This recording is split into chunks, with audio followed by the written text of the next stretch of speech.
Hello and welcome to another edition of the GSMC College Football Podcast presented to you by the GSMC Network. Today is Wednesday, April 16th. Big day in college football as the transfer portal is opening. So we're going to be covering some of the top players in the portal right now. We're also going to talk about the continuing Nico Iamaleava drama, as well as previewing the Miami Hurricanes. Make sure you stick around for later in the show when I'm going to be going over some of my top cornerbacks that are returning for this upcoming season. But before we start, I'd like to ask that you like and subscribe to the show. Also, if you want to have any questions that you want or comments, opinions, make sure you put them in the chat. If you want to make sure your message really stands out, you can use the super chat feature. Just click the $ at the bottom of the chat box to send in your message there, and it's a surefire way to get our attention. Not only does the super chat get you a spotlight on the show, but it also just helps us keep this channel going. Your support means the world to us, and it's what allows us to keep bringing you the sports content that you love week after week. We're building something special here at GSMC, and we couldn't do it without you. So jump in, join the conversation, send in those super chats, and let's make this show even better together. And if you'd rather not use super chat, why not use, you can go to gsmcsport.net to tip, donate, leave a question or comment there at that website. We're so grateful to have you here with us, and we can't wait to hear what you have to say. So, let's talk a little bit about the portal. And the spring window officially opened today. There had been a couple guys that kind of announced that they were going to be joining the portal and entering that previously, but officially the window opened today. The athletes were allowed to put their names into the portal. And I just want to go over some of the guys that I think can be really high impact transfers this spring. So the first guy I have on my list is running back Jaydn Ott. Now, he was a Cal running back, had a really strong start to his career, had over 1,200 purpose yards as a freshman in 2022, was even better in 2023. He led the Pac-12 in rushing yards. He had 1,300. He had 12 rushing touchdowns, and he was first team All-Pac-12 at running back for the 2023 season. Last year, he got hurt right in their opener, suffered an ankle injury.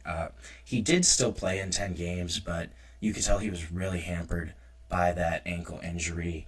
He averaged only 3.3 yards per carry, so obviously was still kind of being affected by that ankle, wasn't at his best, but he did have this offseason to kind of recover, get healthy. And his really main calling card is his vision, his ability to kind of slide from gap to gap as a runner and just find those holes in wherever, more of a zone blocking scheme. But he's really able to kind of see those gaps and move, from hole to hole. He's really twitchy, really elusive. But he's able to kind of slide between the tackles or the guards, and that's his best trait. So he did already commit to Oklahoma. He's going to give them a number one true running back, true number one. He's going to pair up there with John Mateer from Washington State. This honestly probably is the best overall transfer backfield in the country coming in. John Mateer was a top 2 or 3 quarterback prospect in the portal in the winter in December. That was one of the big pickups for Oklahoma, and they're also going to get Jaydn Ott here to go play in Norman with John Mateer in Ben Arbuckle's new offense. Another guy I'm looking at is Andrew Simpson. Now, he was a Boise State linebacker, had been there pretty much his entire career. He was really productive pretty much since 2022. This guy was a multi-year starter for Boise State.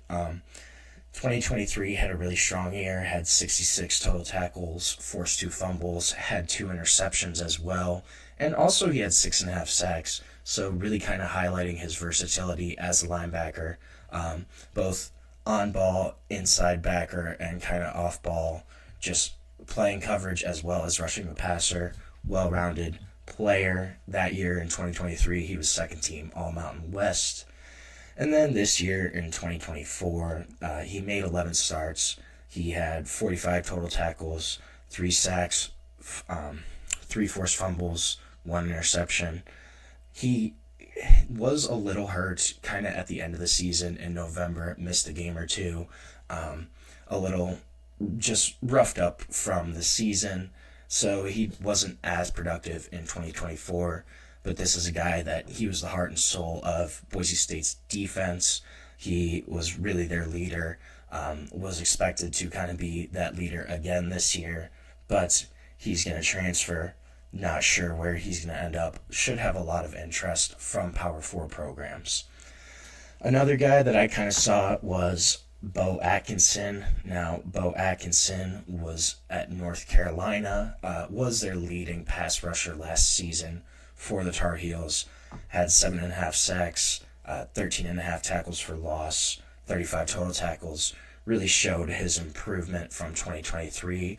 Pretty much his numbers went up across the board. So that was good to see from Beau. There was continued improvement there. And he's still going to have 2 years of eligibility left. That's going to be a big thing too, is just that extended eligibility for Beau Atkinson. Should have a lot of interest as well, just from other various Power 4 programs, where this is going to be a guy that they do want on that D line on the edge. Another guy I'm looking at is Micah Hudson. Now, Micah Hudson's kind of an interesting case. He was a 5-star recruit, originally signed with Texas Tech, coming out of high school in the 2024 class. He was their highest-rated recruit ever, number 22 overall in the ESPN 300 rankings, one of the top 2 or 3 wide receiver recruits in the country, but did not have a really strong year with Texas Tech. Only had 8 catches for 132 yards this past season.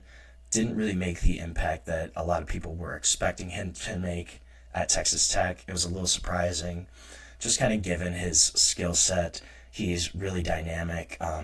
Got a heavy, just his ball skills are really strong, just overall in his route running. And he had a strong high school pedigree. This was a guy that competed in Under Armour All-American camps. Obviously, was a really highly rated recruit. But then after that season at Texas Tech this year, he actually entered the portal in December, went to Texas A&M, and was only at Texas A&M for a few weeks, maybe a month or two. He'd left there in January, pretty much almost right after he got to the program there. And now he's in the portal again. This is a spot where he could potentially actually go back to Texas Tech. Maybe it's a situation where grass isn't always greener on the other side. And the key question for Micah Hudson is going to be just his separation speed, kind of getting out of his routes. That's going to be the big thing for him to kind of watch, and that's really what's going to drive his success. He never had verified track or combine times in high school, never ran a 40, wasn't a track guy, so he didn't have official 100 meters or 200 meters, which you really look at for wide receivers. A lot of times these guys do run track, or at least they test at, Under Armour camps.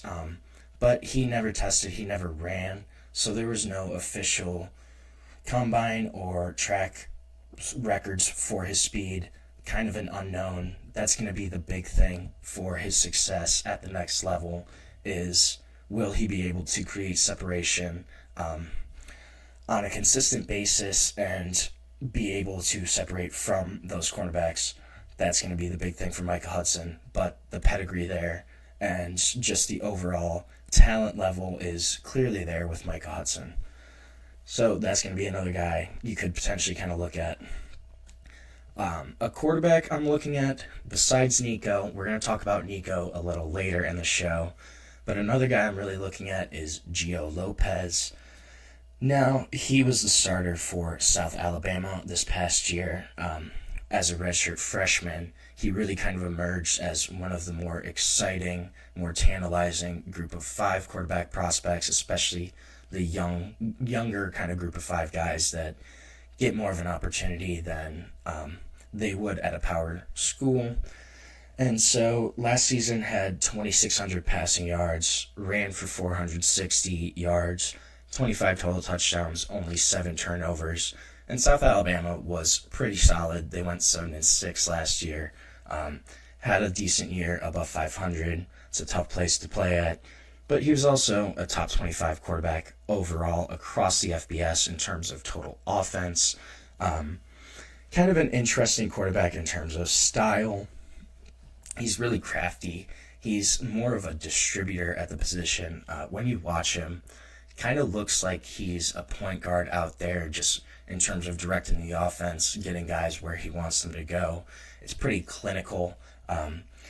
He's a little streaky, but when he's in rhythm, when everything's all clicking, this is a guy that's a really exciting quarterback to watch, but can kind of get out of rhythm sometimes and kind of lose that swagger, I guess. This is a guy that plays with a lot of confidence. He has moxie, and this is where sometimes when he gets kind of off track or off script, can be a little streaky, but this is a young quarterback too. Still has 3 years of eligibility remaining.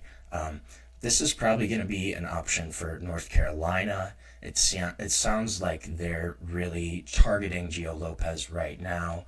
They still kind of need to add to that quarterback room.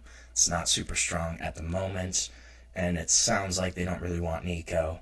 So Gio Lopez could be a really solid option for the Tar Heels there. But again, we'll have Power 5 interest across the country. Another guy, my last guy to look at, is a wide receiver. Now, Trebor Pena, Trebor, not sure how you pronounce that actually, but Syracuse wide receiver entering the portal. He was really a return specialist for most of his career, has over 1,400 return yards in total, so really a guy that's been a returner at a high level for a long time. He got hurt 2023, 2 years ago, pretty much missed almost that entire season just because of injury, but came back and had a great 2024 season. So got a new quarterback in with Kyle McCord transferring into Syracuse, and he had 84 catches, almost 1,000 receiving yards, had 940, as well as 9 touchdowns, and he was second team All-ACC, helped Syracuse get to that 10-3 record. This is a guy, he's a lot more experienced. He's going to be a 6th-year senior, so he only will have 1 year of eligibility remaining. But he's kind of similar to former Miami wideout Xavier Restrepo, just in terms of play.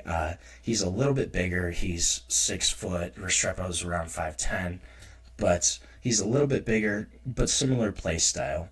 They're really savvy in terms of route running. He's probably going to be a slot guy, but his ability to get open and also just find holes in zone coverage especially, that's a big thing with him. He's kind of able to find those pockets where he's open and the quarterback can distribute the ball to him.